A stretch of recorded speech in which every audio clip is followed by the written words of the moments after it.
The massive station floated in the darkness of space, lights glowing from thousands of windows. Inside the main hall, beings from dozens of different worlds gathered around a circular table. Some had blue skin, others had scales, and a few looked almost human, but with small differences. This was the Galactic Council, and today they were not happy. Commander Daniel Hayes stood at his position, looking at the empty chair marked with Earth's symbol. He was a tall being from the Valaxi species, with dark blue skin and 3 eyes. He had seen this empty chair for years now, and his patience was wearing thin. "Once again, Earth has not sent anyone to our meeting," Daniel said, his voice carrying across the large room. "This makes 38 meetings in a row. 38 times they have ignored us." Around the table, other representatives whispered to each other. Some looked angry, others just seemed confused. Earth was a strange case for all of them. Ambassador Lisa Chen sat in her chair, representing the Theran Empire. She looked human herself, as her species had evolved similarly to Earth's people. Next to her, her assistant Greg Martinez checked his notes on a glowing tablet. "They have not sent a message either," Greg said quietly. "No explanation, no apology. Just silence." Lisa nodded slowly. She tried to understand Earth's position. They were new to space travel compared to other species. Maybe they needed more time to adjust, but 38 missed meetings seemed like more than just being busy. Across the table, a large reptilian being named Korax slammed his clawed hand down. The sound echoed through the hall. "This is disrespect," he growled. "We gave them access to our trade routes. We shared our technology. We offered them protection from dangerous species, and they give us nothing back. Not even the basic courtesy of showing up." "Perhaps they are still learning our ways," Lisa suggested, trying to keep peace. "They are young in the galaxy. Maybe they do not understand how important these meetings are." 15 years, Korax replied. "They have had 15 years to learn. How much time do they need?" Another ambassador, a woman named Vera Morris from the Andraxian League, spoke up. "The problem is not just the meetings. We know almost nothing about them. We do not know how many ships they have. We do not know their population numbers. We do not know what weapons they possess. For a member species, they are very secretive. Maybe they have something to hide," suggested someone from the back of the room. This caused some nervous laughter. The idea that Earth, barely 100 years into space travel, could hide anything important seemed silly to most of them. Earth was primitive by galactic standards. Their ships were slow, their weapons basic, and their territory small. What could they possibly hide? But one person in the room did not laugh. Kevin Torres sat at his desk in the corner, studying data on his screen. He worked as a military analyst for the Council's strategic division. His job was to watch for threats and understand military movements across the galaxy. Kevin had been studying Earth for months now. Something about their communication patterns bothered him. Earth answered questions when asked, but their answers always felt incomplete. They shared just enough information to satisfy curiosity but never revealed anything important. It was like talking to someone who smiled and nodded, but never really told you anything. He pulled up data from Earth's radio transmissions. Normal civilian chatter, entertainment broadcasts, commercial messages. Everything seemed ordinary. But there were gaps, unexplained energy signatures from the outer parts of their solar system. Ship movements that did not match civilian patterns. Industrial output that seemed higher than their reported numbers. Kevin made notes in his file. Either Earth was very disorganized with their record keeping, or they were deliberately hiding information. He suspected the latter. Back at the main table, Korax was still angry. "I propose we send them an official demand. Either they start participating in council business, or we remove their membership. No more trade rights. No more technology sharing. No more protection treaties. They can be alone in the galaxy if that is what they want." Several ambassadors nodded in agreement. Even Lisa, who tried to be fair, could not argue against the logic. The council could not function if members refused to participate. "We will put it to a vote," announced Chancellor Drexar, an old being who led the council meetings. His skin looked like ancient tree bark, and his voice was deep and slow. "All in favor of sending an ultimatum to Earth?" Hands, claws, and tentacles rose around the table. The vote was almost unanimous. "Earth has 6 standard months to respond," Chancellor Drexar declared. "They must send a representative to the next meeting, or they must explain their absence with a valid reason. If they do neither, we will vote to remove their membership status." The meeting continued with other business, but the Earth question hung in the air. No one knew what the humans were doing in their distant solar system. No one knew why they stayed silent, and no one suspected the truth. Far away from the council station, in the solar system called Sol, massive shipyards orbited the red planet Mars. Thousands of workers moved through the construction zones, building something the galaxy had never seen before. Admiral John Bradley stood on the bridge of a warship called Independence. The ship was enormous, larger than anything Earth had built before. Its hull was dark gray, covered in armor plating. Rows of weapons lined its sides, and powerful engines glowed blue at its rear. "Admiral, we just received the message from the Council," said Lieutenant Amy Sullivan. She was young but skilled, managing all communications for the fleet. "They are giving us 6 months to respond, or they will remove our membership." John smiled slightly. He was the older man with gray hair and calm eyes. He had been preparing for this moment for years. "Right on schedule," he said. "How many ships are ready to fly?" 247 capital ships, like this one," Amy reported. 700 cruisers of medium size, and over 2,000 support vessels. The last 3 dreadnoughts will be completed in 4 months. John looked out the window at the construction yards. Ships as far as he could see, all being built in secret, all hidden from the galaxy's eyes. Earth had been quiet for 15 years, but they had not been idle. 5 months passed after the Council sent their ultimatum to Earth.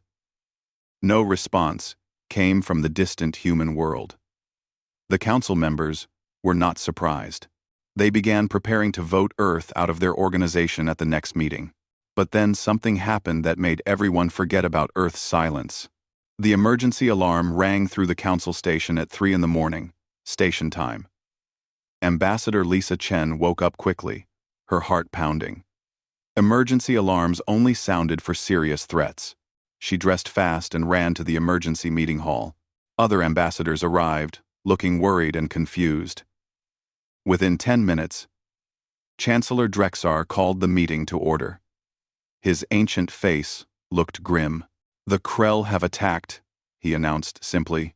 A holographic map appeared above the center of the table, showing the outer regions of Council space. 3 colony worlds glowed red, indicating they were under attack. Green icons showed Krell warships moving in coordinated groups. "How many ships?" asked General Marcus Cole. He was the head of the United Defense Coalition, the Council's military force. "Initial reports show 60 Krell warships," answered a military officer. "They hit all 3 colonies at the same time. The colony's defenses are not strong enough to hold them back." Korax, the Valaxi warrior, stood up. "We must respond immediately. These colonies are under our protection. If we do nothing, we look weak." "I agree," said Vera Morris. "But responding is not simple. Our fleets are scattered across the galaxy. It will take time to gather enough ships." General Marcus pulled up tactical information on his tablet. His face grew darker as he read. "Best estimate is 6 weeks to assemble a task force large enough to fight the Krell. By then, the colonies will have fallen. The people there will be killed or taken as slaves." Silence fell over the room. Everyone knew what Krell slavery meant. The reptilian warriors were cruel masters. They worked their slaves to death in mines and factories. Lisa looked at the map, her mind racing. What about requesting emergency help from independent fleets? Private military companies? Just as 9. "Already tried," Marcus said. "Everyone who can fight is already committed somewhere else. The Krell planned this perfectly. They knew exactly when we would be weakest. In his corner, Kevin Torres studied the tactical display with growing concern. He had been tracking Krell movements for months and had warned that something like this might happen. But his warnings had come too late. How much of their military have the Krell committed? Kevin asked. About 40% of their fleet, Marcus answered. Intelligence suggests they have another 30% in reserve, ready to counter our response. The rest guards their home territory. So, this is not just a raid, Kevin said quietly. This is the beginning of a real war. The room went silent again. War with the Krell would be long and bloody. The Reptilian Empire was one of the strongest military powers in the galaxy. The Council could win eventually, but the cost would be terrible. We need more time, Chancellor Drexar said. Send messages to all member fleets. Tell them to gather as fast as possible. Try to negotiate with the Krell. Slow them down. The Krell do not negotiate when they think they are winning, Korax said bitterly. Then we buy time however we can, the Chancellor replied.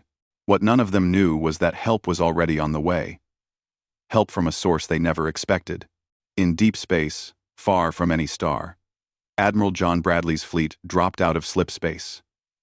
The human faster-than-light system left no trace that other species could detect. It was one of Earth's secret advantages. Location confirmed, reported Captain Laura Price, the tactical officer. We are 2 hours from the first Krell battle group. John looked at the tactical map, showing the enemy positions. 60 Krell warships, attacking 3 helpless colonies. The Krell were known for their brutality.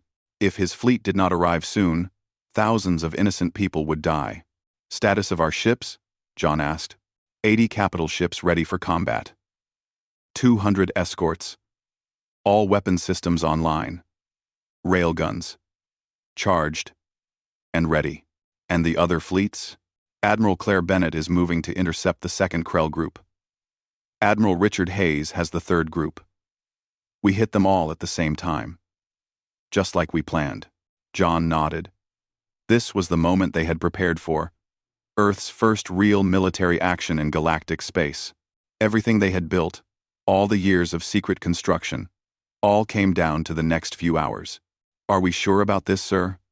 Laura asked quietly. We are not officially required to help these colonies. We could let the Council handle it, and let innocent people die while we watch? John shook his head. No. Besides, we need to show the galaxy what we can do. Better to do it while saving lives than while threatening them. The Krell will not forget this. We will make enemies today. The Krell were already planning to be our enemies, John said. Our intelligence reports showed they were looking at human colonies next. Better to fight them here, on our terms, than wait for them to attack us. Laura accepted this logic. She turned back to her instruments. Course plotted. We will arrive at New Hebron Colony in 42 minutes. All ships, maintain formation. Weapons hold until my command. When we show ourselves, we need to look professional and powerful. This is about sending a message. The human fleet moved through space in perfect formation. Every ship maintained exact spacing. Every weapon system ran at peak efficiency. They had trained for this moment for years. Now it was time to show the galaxy what Earth could do. On New Hebron Colony, Governor Paul Anderson watched his world die. Krell plasma weapons burned through the defense grid. Evacuation ships tried to launch, but were shot down by enemy fighters. The planetary shield was failing. Soon the Krell would land troops, and the real horror would begin. Sir, we have new contacts, said Nicole Graham, a young sensor technician. Her hands shook as she read the display. Multiple slipspace signatures. Very large signatures. Is it the Council fleet? Paul asked, hope rising in his chest. Nicole frowned at her screen.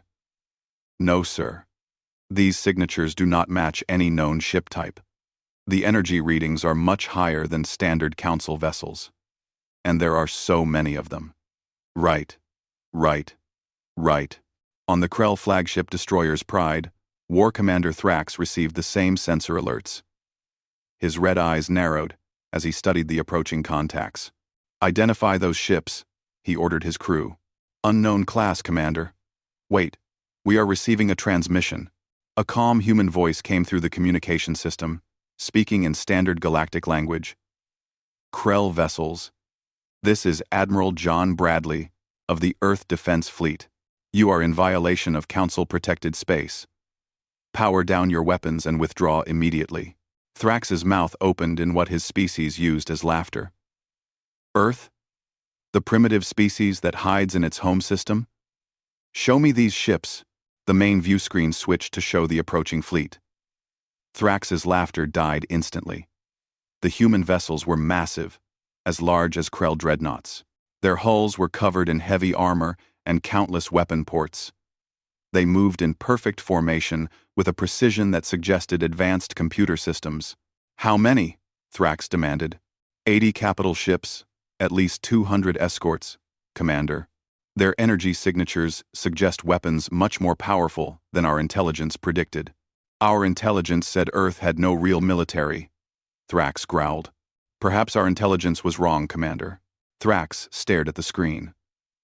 This changed everything. His mission was to take 3 colonies quickly, before the Council could respond. He was not prepared to fight an unknown military power, especially one that appeared to have more ships than his battle group. "Get me a weapons analysis. Can we defeat them?" His tactical officer worked quickly. "Unknown, Commander. We have no data on their capabilities. But based on ship size and energy output, they likely match or exceed our firepower. We would be fighting at even odds. Maybe worse." Admiral Bradley watched the Krell fleet on his own screen. They had stopped advancing. And the standoff lasted 53 seconds. War Commander Thrax sat in his command chair, claws tapping on the armrest. Every warrior instinct told him to fight. The Krell did not retreat. They did not show weakness. But Thrax had not survived 20 years of combat by being foolish. His tactical officer had finished the analysis.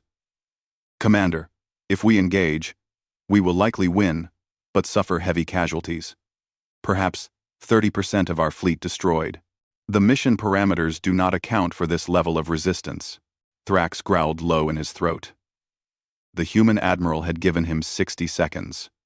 47 seconds remained. He could attack and probably win, but return home with half his fleet damaged or destroyed. High Command would not be pleased.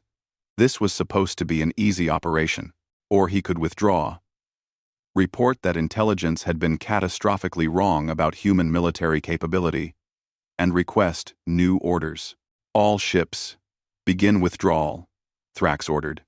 His crew looked surprised but obeyed instantly. "Maintain defensive formation. Keep weapons armed. If the humans attack, we respond with full force." "Yes, Commander." Transmitting withdrawal orders now.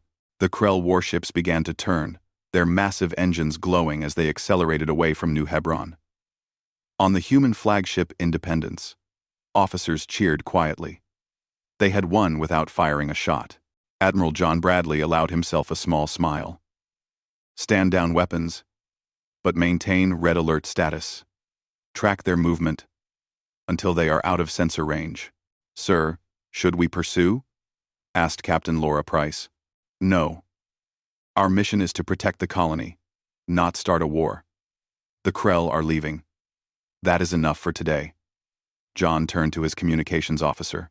"Lieutenant Sullivan, send a message to the colony. Tell them they are safe now. Also, transmit our identity and mission to the Council station. They must be very confused right now." Amy Sullivan smiled as she sent the messages. "Sir, we are receiving multiple transmissions from the Galactic Council. They want to know who we are, where we came from, and how we got here. So fast. Tell them we will be happy to explain everything at their next meeting. After all, we have been meaning to attend one." Within hours, news of the mysterious human fleet spread across the galaxy. 3 Krell battle groups had retreated without a fight when faced with Earth's warships. The colonies were saved, and the galaxy suddenly realized that Earth was not the primitive species they had assumed. On the council station, Lisa Chen sat in her office, reviewing the data for the 100th time. The information was solid. Earth had deployed over 200 capital ships, and intelligence suggested this was only part of their total military capability. Somehow, while everyone thought Earth was weak and isolated, they had built a fleet that rivaled major galactic powers. Greg Martinez entered her office carrying more reports.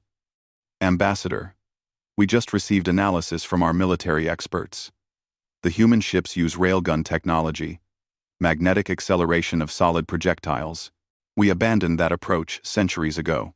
Why did we abandon it? Lisa asked. Because it required too much power, and the projectiles were easy to intercept with point defense systems. But the humans have apparently solved both problems. Their railguns fire projectiles at near light speed, with enough force to punch through standard military shielding. Our shields were designed to stop energy weapons, not solid objects moving that fast. Lisa leaned back in her chair.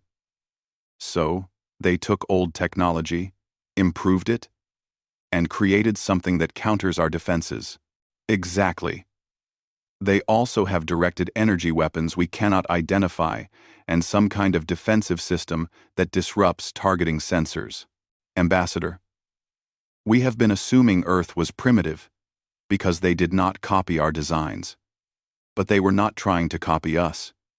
They were developing their own solutions. How did we miss this?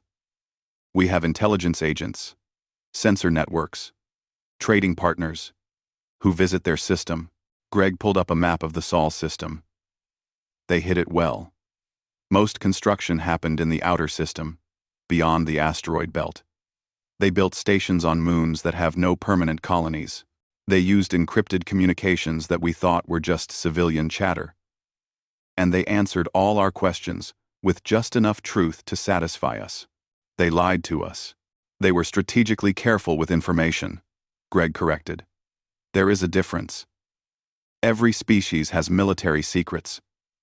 Earth just kept theirs better than most.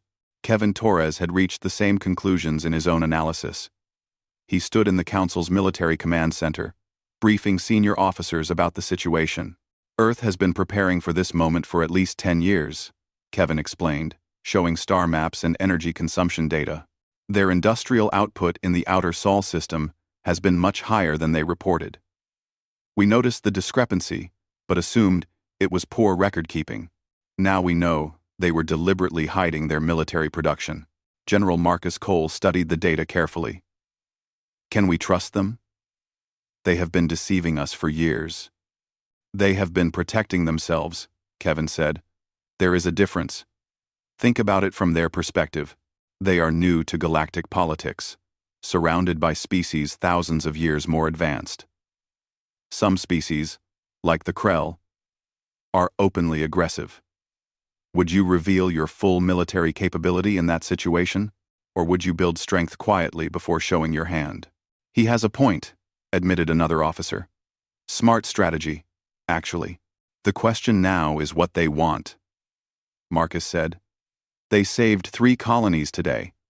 That buys them goodwill. But what is their goal? 2K. Duque Seterane.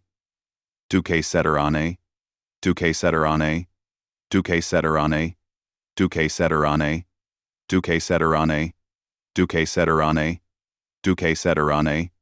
I think we are about to find out, Kevin replied. I just received word that an Earth delegation is requesting an emergency council session. They want to address the full assembly. 3 days later, the council hall was more crowded than usual. Every member species sent their top representatives. The news had spread fast.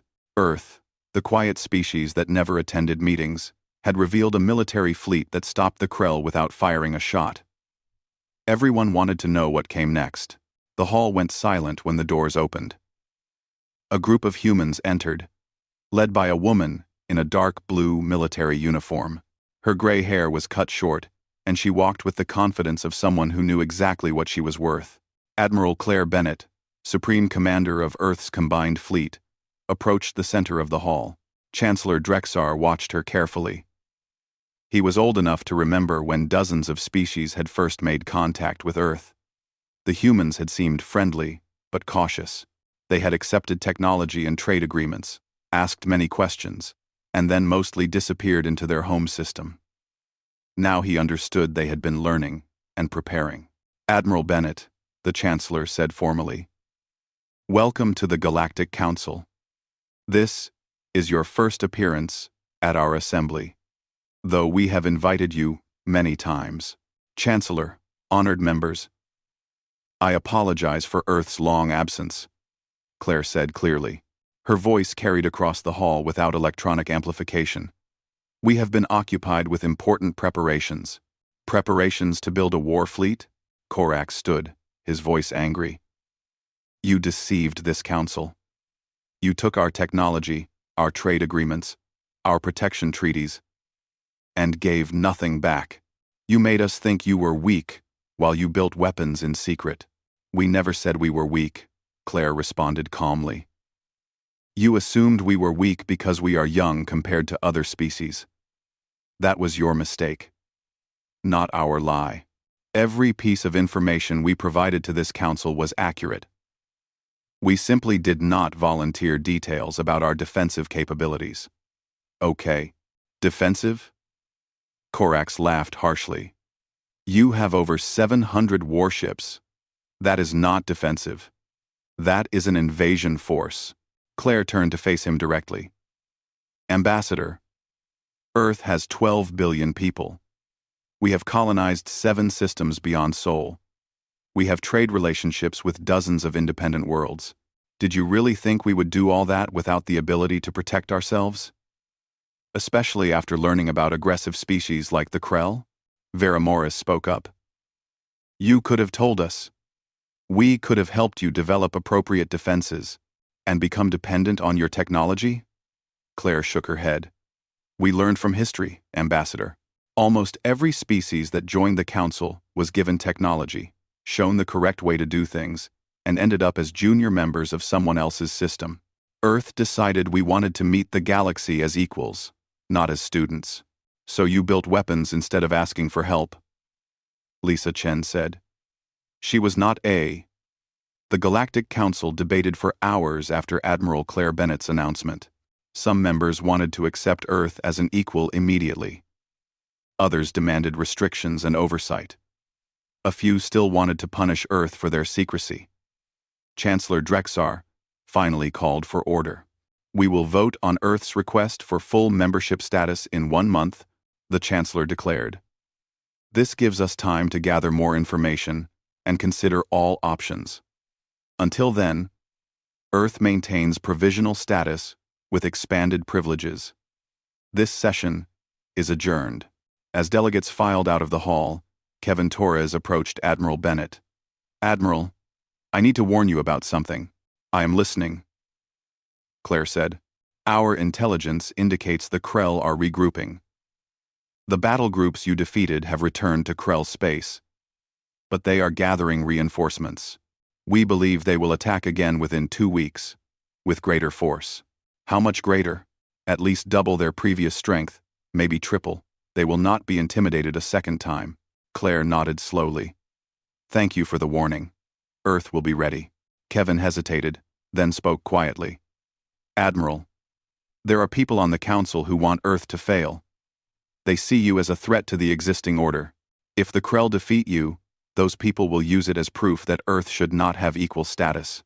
And if we win, then you will have earned respect that cannot be denied." Kevin smiled slightly. "I am betting on you to win, Admiral. Earth has surprised us before." 2 weeks later, sensors across the contested region began picking up massive energy signatures. The Krell were coming back, and they were not being subtle about it. Over 150 warships crossed into Council space, heading directly for the same 3 colonies. Admiral John Bradley received the warning on the Bridge of Independence. "Well, they are certainly angry," he said, studying the tactical display. "Laura, what is our fleet strength in this region?" Captain Laura Price checked her screens. "We have 120 capital ships available. Another 30 can arrive within 6 hours. The Council is also sending a task force, but they are still 4 days away. So we are facing 150 Krell ships with 120 of our own. The odds are not ideal." "No, sir, they are not. Should we request reinforcements from home fleet?" John considered this. Earth had hundreds more ships available, but pulling them from home defense seemed risky. What if this was a trick? What if the Krell attacked Earth while their fleet was away? No, he decided. We work with what we have here. Besides, we have advantages they do not know about yet. He turned to his communications officer. "Amy, contact Admiral Bennett and Admiral Richard Hayes. Tell them we are implementing Battle Plan Delta." "Yes, sir. Transmitting now." On New Hebron Colony, Governor Paul Anderson watched the news with growing fear. The Krell were coming back with overwhelming force. The human fleet that saved them before was still nearby. But would they stand and fight? Or would they retreat and leave the colonies to their fate? He got his answer when Admiral Bradley sent a personal message. "Governor Anderson, Earth's fleet will defend New Hebron. We do not abandon people under our protection. Evacuate civilians to shelters, but do not panic. We have faced worse odds before." Paul was not sure he believed that last part, but the Admiral's confidence was reassuring. He ordered the evacuation and prepared for battle. The two fleets met in open space, halfway between the Krell border and New Hebron. Admiral John positioned his ships in a defensive formation, using the tactics Earth had developed over years of war games and simulations. War Commander Thrax was not leading this attack. He had been replaced by Supreme War Commander Draxon, a more experienced and ruthless officer. Draxon looked at the human fleet with contempt. "They have fewer ships than us," he noted. "And they are in a defensive position. They are afraid." "Perhaps they are cautious, Supreme Commander," suggested his tactical officer. "Caution is just another word for fear." "All ships, advance. Spread formation Delta. We will surround them and destroy them from multiple angles." The Krell fleet split into 3 groups, each approaching from a different direction. It was a standard tactic, designed to force the enemy to split their attention and firepower. On Independence, John watched the Krell maneuver with interest. "They are trying to surround us. Laura, activate the railguns. All ships, implement firing solution Alpha." "Railguns charging, sir. All ships report ready." The Krell ships moved closer, confident in their numerical advantage. They opened fire first, plasma weapons lighting up space with bright green energy. The human ship's shields absorbed most of the damage, though a few hits got through armor. "Return fire," John ordered calmly. The human railguns fired almost silently in the vacuum of space. Solid metal projectiles, each weighing several tons, accelerated to near light speed.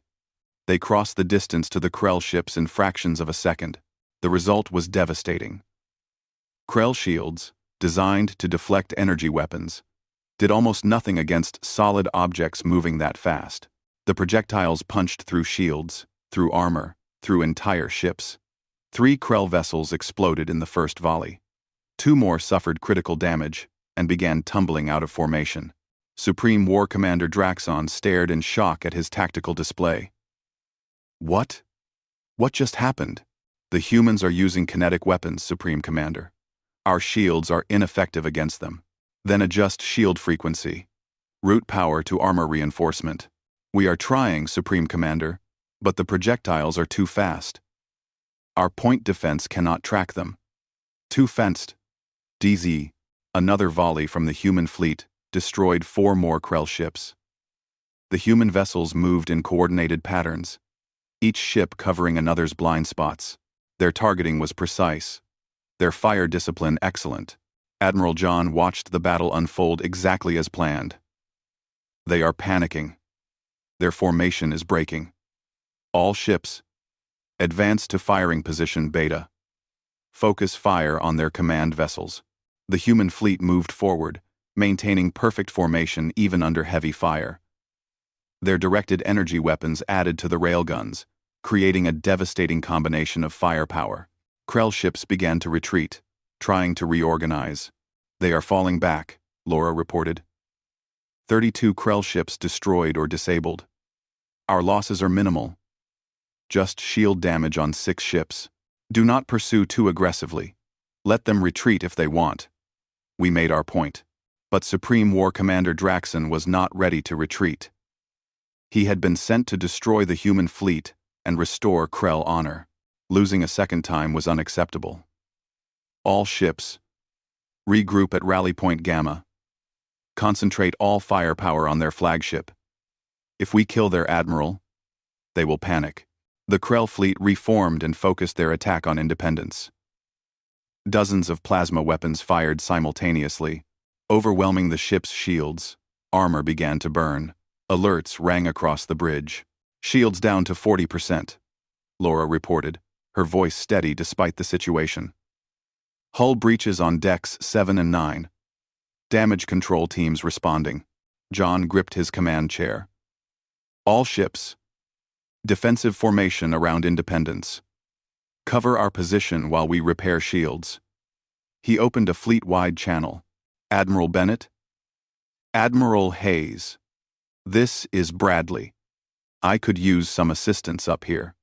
On our way, John," came Claire's voice. "Hold position for 3 more minutes." The longest 3 minutes of the battle followed. Independence took heavy fire, her shields dropping to critical levels.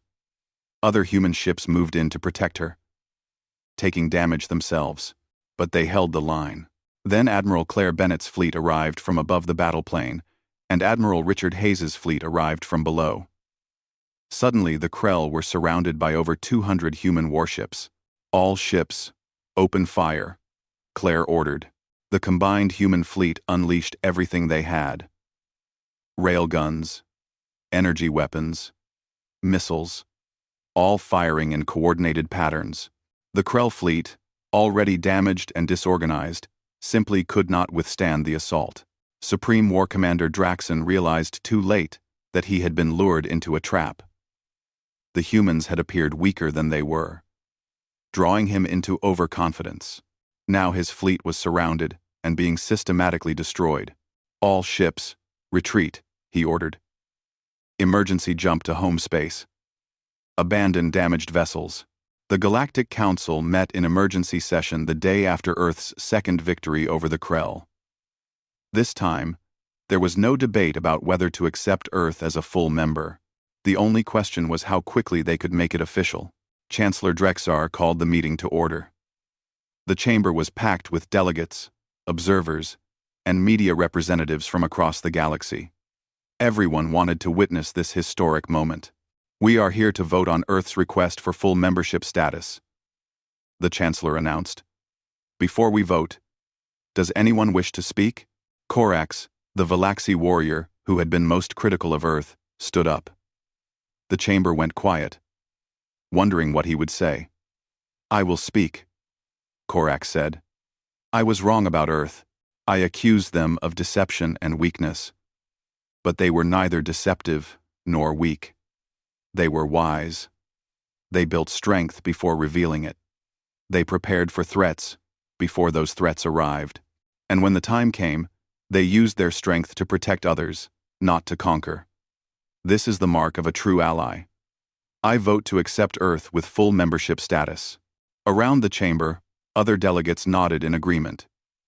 Even those who had been skeptical now saw Earth's value. Ambassador Lisa Chen stood next. The Theran Empire also supports Earth's membership. They have proven themselves worthy, not just through military power, but through their principles. They took Krell prisoners and treated them with mercy. This shows character as well as capability. The vote was called. Every member voted to accept Earth. Not a single delegate opposed.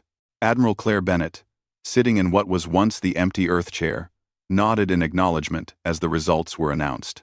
Earth is now recognized as a full member of the Galactic Council with all rights and privileges. Chancellor Drexar declared. Admiral Bennett, would you like to address the council? Claire stood, looking around at the assembled delegates. Thank you for this recognition. Earth is honored to join the council as an equal partner. We promise to uphold the values of peace, cooperation, and mutual defense that this organization represents. We also promise to continue being honest about our capabilities and intentions. Will Earth share its military technology with the Council? Asked Vera Morris. Your railguns and defensive systems could benefit all member species. We will share some technology through normal exchange programs, Claire replied carefully. But some systems will remain classified, just as every species maintains classified programs. This is standard practice and should not be seen as distrust. It is simply prudent security policy. Chancellor Drexar accepted this answer. That is reasonable. Now, we must discuss the Krell situation. They have attacked twice and lost twice. What will they do next? Kevin Torres, who had been promoted to senior military analyst after correctly predicting Krell intentions, presented his assessment. The Krell have lost over 90 warships and significant prestige. Their military capacity is reduced by approximately 30%. However, they still have substantial forces in reserve. I believe they will avoid direct confrontation for now, but they will rebuild and prepare for future opportunities. What about a peace treaty?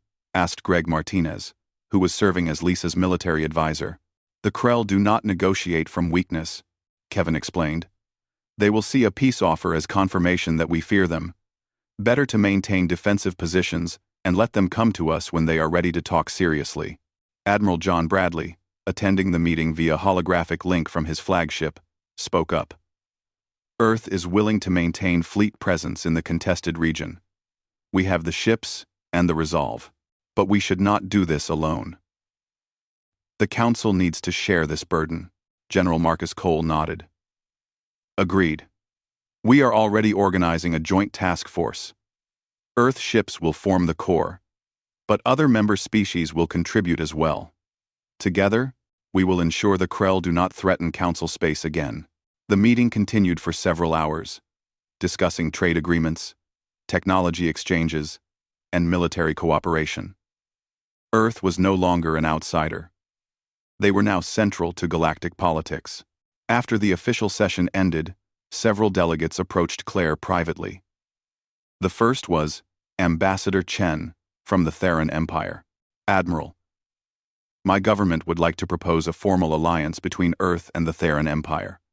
We believe our species share common values and interests. We are interested in discussing this, Claire replied. But I want to be clear.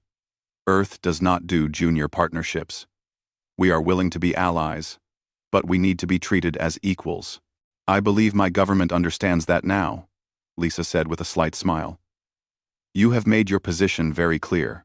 Over the following weeks, 3 more species approached Earth about alliances. 2 independent colony groups requested Earth's protection. 5 major corporations asked about contracts to build human-designed ships for other species. Earth's quiet arrival on the galactic stage had turned into a dramatic entrance that changed everything. Governor Paul Anderson, of New Hebron, traveled to the Council station to personally thank Earth's representatives. He found Admiral Bennett in one of the station's observation lounges, looking out at the stars. Admiral, I wanted to thank you in person, Paul said. If your fleet had not arrived, my colony would have been destroyed. Thousands of people owe their lives to you. Claire shook his hand warmly. We were happy to help, Governor. New Hebron is a prosperous colony. It would have been a tragedy to lose it. Can I ask you something? Of course. When Earth first joined the Council 15 years ago, were you already planning this? The secret military buildup? The strategic positioning? Claire thought carefully before answering. Not exactly planning, but preparing. Earth's leadership understood something important about galactic politics. Power respects power. If we had remained weak and dependent, we would always be at the mercy of others' decisions. By becoming strong, We earned the right to make our own choices. Some species are calling it brilliant strategy. Others are calling it deception. Let them call it what they want, Claire said calmly. History will judge our actions. But I sleep well at night, Governor, because I know we used our power to save lives, not take them. That matters more than what people call us. Will there be more fighting? Probably. The galaxy is a dangerous place, but Earth is ready. We spent 15 years preparing, and we will spend the next 15 staying prepared. Peace is maintained through strength, Governor. That is a lesson we learned from studying galactic history. Back in the Sol system, Admiral John Bradley returned home to a hero's welcome. Ships lined up in formation around Mars, firing ceremonial salutes. The Independence, despite her battle damage, looked magnificent against the backdrop of the Red Planet. On the bridge, Lieutenant Amy Sullivan reviewed messages from Earth's government. Admiral, the President wants to give you a medal. Congress wants you to speak. 3 universities want to name buildings after you. John smiled tiredly. Tell them I will be happy to do all that after I get some sleep. I have not had a full night's rest in 6 weeks. Unquote. Captain Laura Price laughed. You earned the rest, sir. What you did out there, standing against the Krell twice and winning both times, that will be remembered for generations. What we did, John corrected. Every person on this ship, every person in the fleet. This was not one person's victory. This was humanity, proving we belong among the stars. He looked out at Earth, the blue and white marble floating peacefully in space.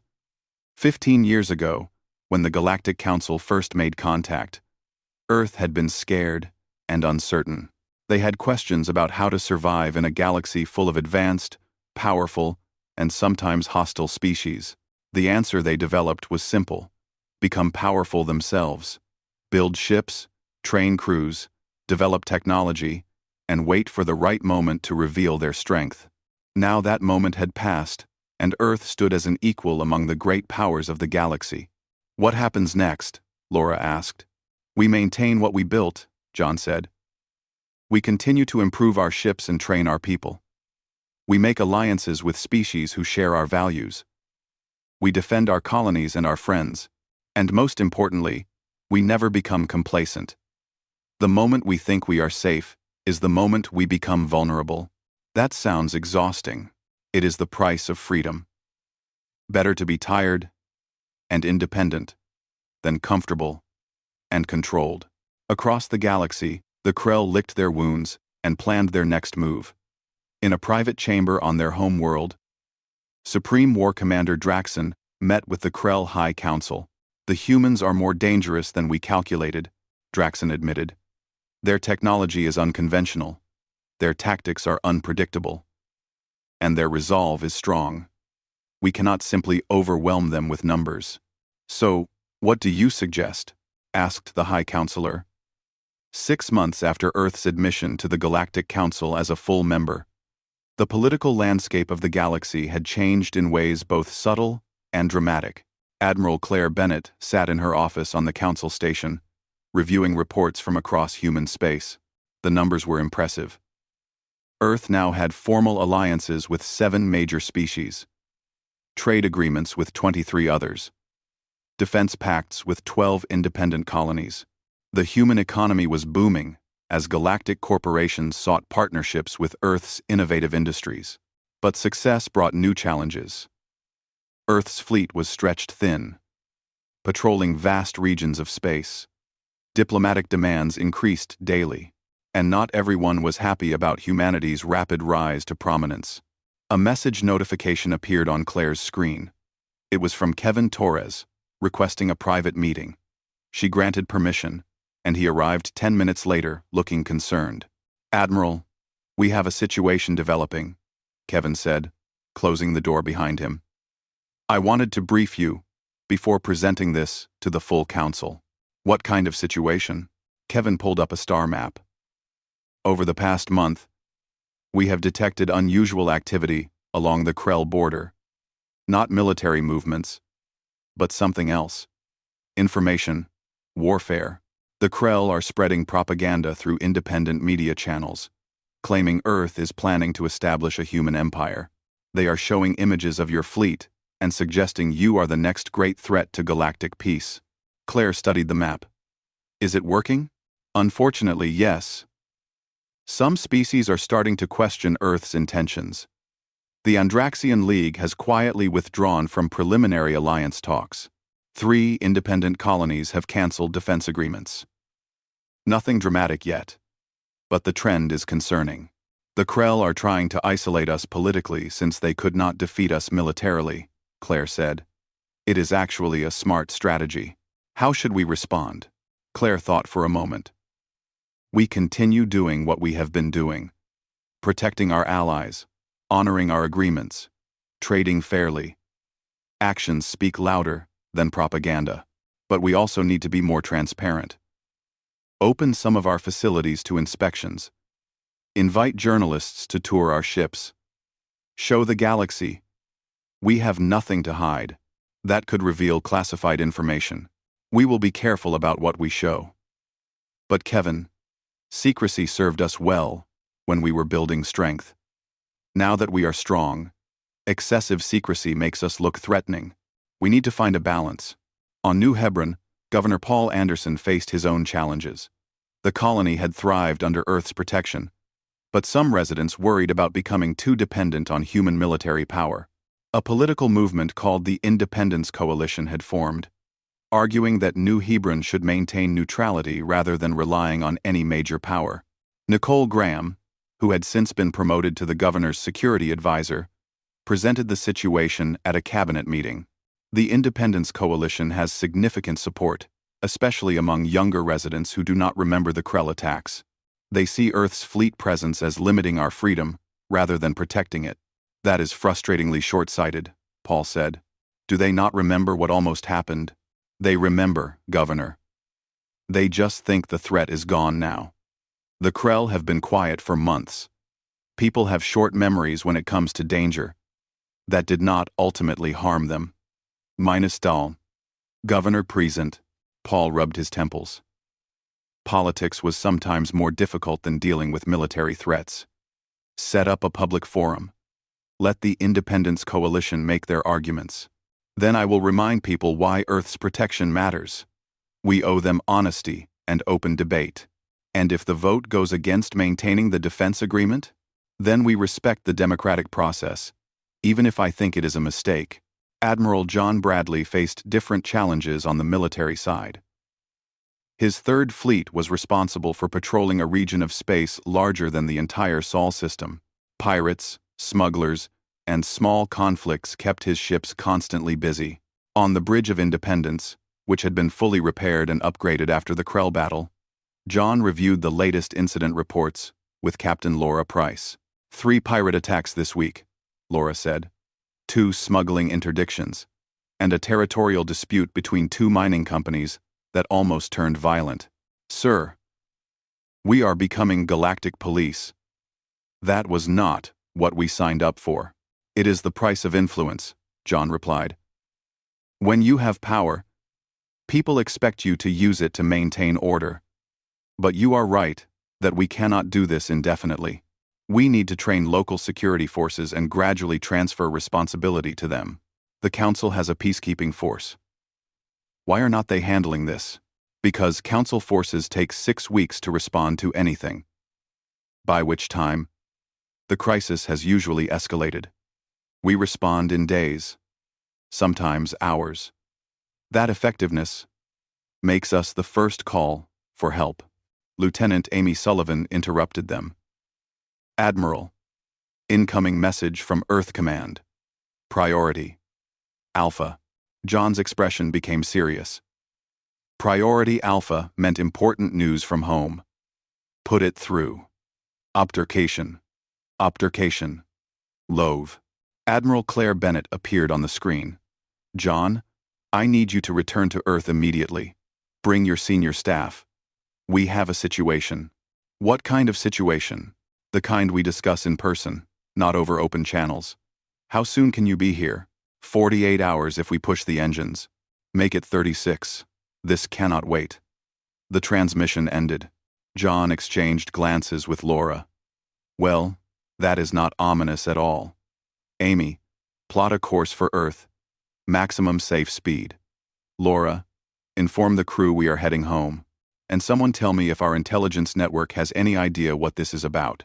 Back in the Sol system, Earth's leadership gathered in a secure military facility deep under the surface of Mars. President Helen Carter, Earth's elected leader, stood at the head of the conference table. Around her sat military commanders, intelligence directors, and key members of Congress. Thank you all for coming on short notice, Helen began. What I am about to share is classified at the highest level. The information does not leave this room without my explicit permission. She activated a holographic display showing a distant region of space, far beyond explored territory. 3 weeks ago, one of our long-range survey ships detected something unusual, energy signatures that do not match any known technology. Not ours, not the Krell, not any council species. Energy signatures. Could it be a natural phenomenon? Asked someone. That was our first thought. But analysis shows clear signs of artificial structure and directed energy transmission. Whatever this is, someone built it. Admiral Claire spoke up. How far away is this? 6 months travel at our current maximum speed. Maybe 4 months if we push new experimental drives. But here is the concerning part. Helen switched the display to show signal analysis. NF. The energy signatures are getting stronger. Whatever this is, it is either getting closer or becoming more active. Possibly both. The room went silent as people absorbed this information. A new, unknown player in the galaxy was rarely good news. What do we know about this technology? Asked Director Frank Morrison of Earth Intelligence. Very little. The energy patterns do not match anything in our databases or any council records we have access to. This could be a previously unknown species, an ancient automated system, or something else entirely. Should we inform the council? Someone asked. Helen looked around the table. That is what we need to decide. If we tell the council, we lose control of the situation. Other species will want to investigate, possibly claim the discovery, or use it for political advantage. If we keep it secret and investigate ourselves, we risk missing opportunities for cooperation and looking secretive again. Admiral John Bradley, who had arrived just in time for the meeting, raised his hand. Madam President, may I suggest a middle path? We investigate first, with a small, discreet expedition.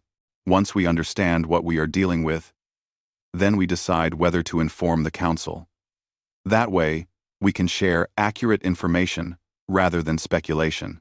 That could take months, someone objected. Better to take months and be right than to rush and cause panic, John replied. We already faced criticism for our secrecy about the fleet.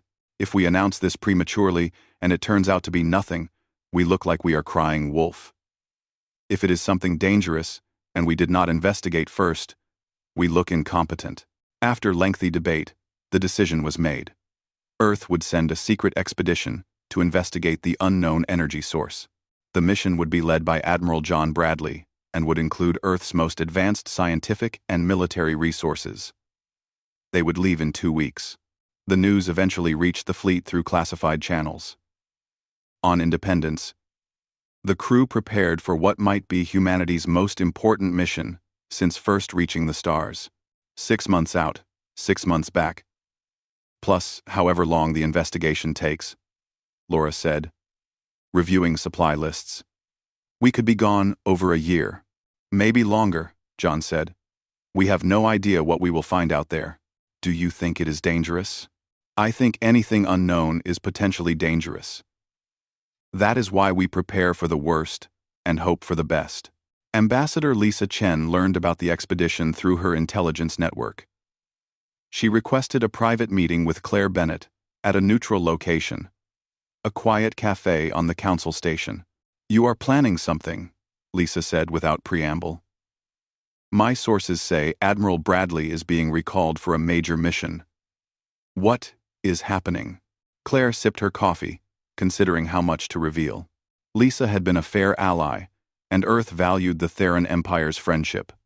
We detected something unusual in deep space. We are going to investigate. Unusual how? Unknown technology. We want to understand what it is before we announce it to the galaxy. Lisa nodded slowly. That is reasonable. But Claire, if you find something significant and you hide it, that will damage the trust you have built. I know.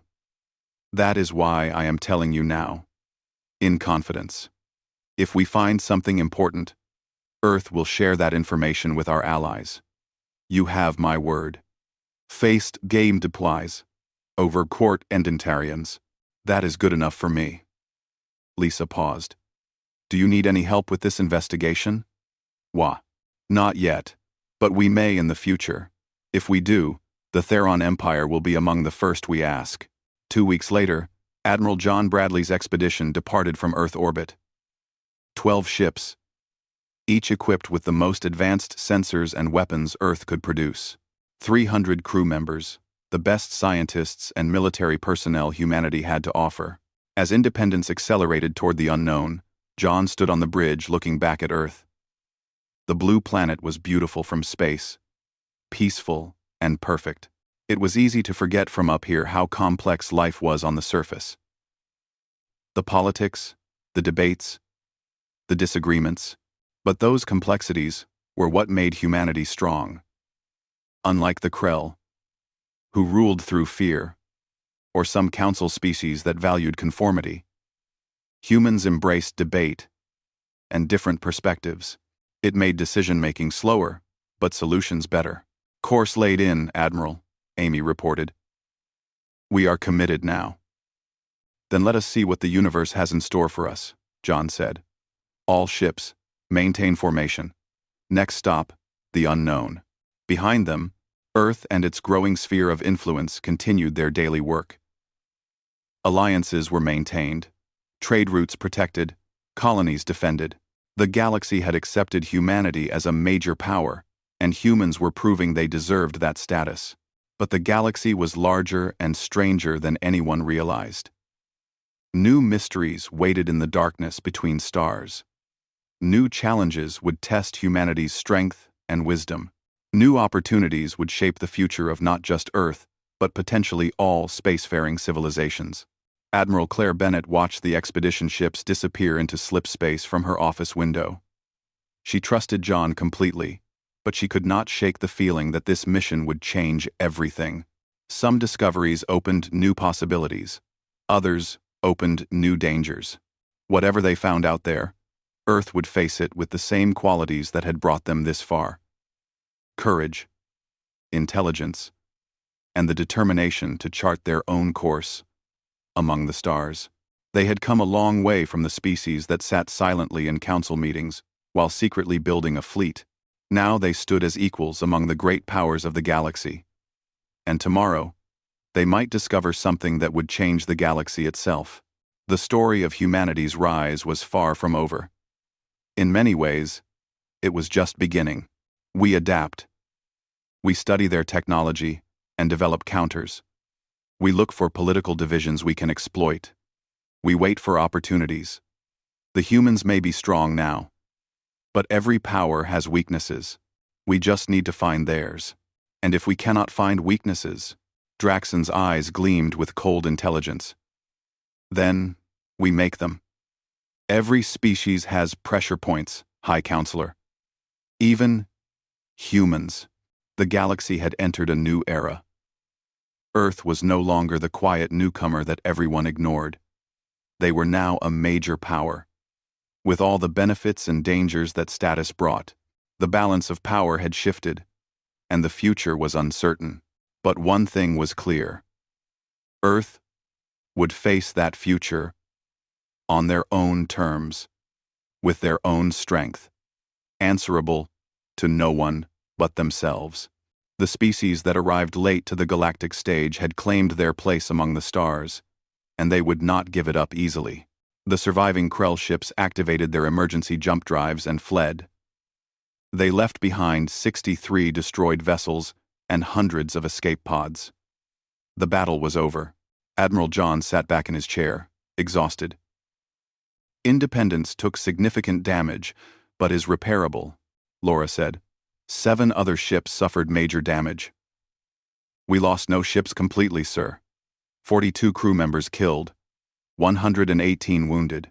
John closed his eyes briefly, thinking of the people who had died under his command. Contact the Krell escape pods.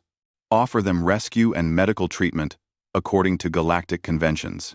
Sir, the Krell do not usually offer quarter to defeated enemies. We are not the Krell, John said firmly. We fight with honor, and we treat prisoners with dignity. That is the Earth way. News of the second battle spread even faster than the first. Earth had not just stopped the Krell again. They had defeated a force much larger than their own, with minimal losses, and they had taken prisoners, treating them with mercy, even after the Krell had shown none.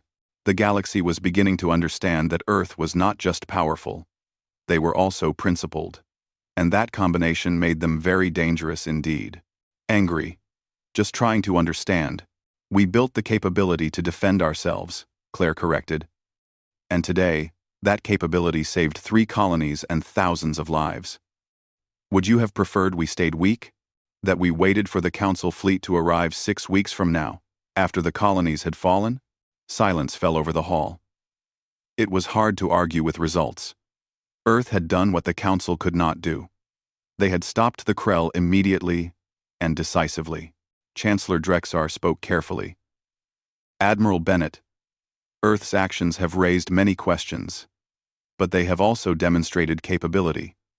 What does Earth want from this council? Claire looked around the hall, meeting the eyes of representatives from dozens of worlds. Earth wants the same thing every intelligent species wants. Chancellor, security for our people, prosperity for our colonies, and a voice in decisions that affect our future. We are not seeking to dominate anyone, but we will not be dominated either. We are offering this council a choice. Work with us as equals, or work without us. The hall erupted in debate. Some delegates were outraged. Others seemed impressed. A few looked thoughtful, confused. Good. Confusion led to caution, and caution might prevent unnecessary bloodshed. Open channel again, John ordered.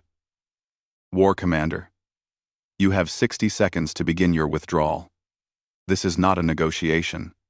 This is your only warning.